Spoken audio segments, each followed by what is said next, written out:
Au XIXe siècle, lorsque les premières portions à double voie ont été ouvertes, le sens de circulation a été défini à gauche. C'est en Angleterre que cette décision fut prise, rapidement adoptée par la France et l'Allemagne. Mais aujourd'hui, il existe des portions à double voie où nous roulons tout de même à droite. C'est le cas donc ici entre Genève et Annemasse.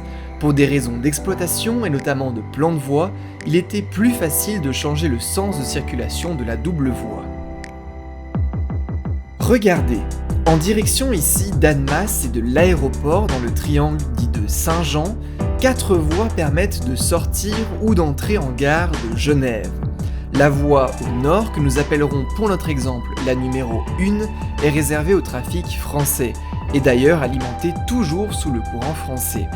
La voie juste en dessous, la numéro 2, est celle permettant au trafic de l'aéroport par exemple, de se rendre à la gare de Genève, puisqu'on roule ici à gauche.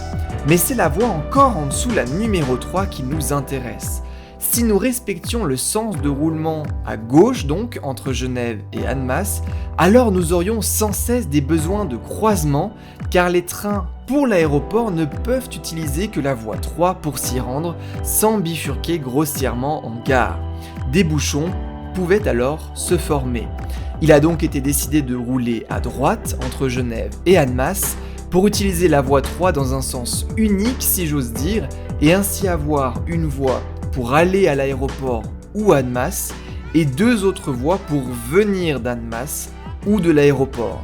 Notre voie numéro 1 ici a un trafic faible, permettant de faire changer le sens de la voie sans créer de points chauds, qu'on aille ou qu'on vienne de France.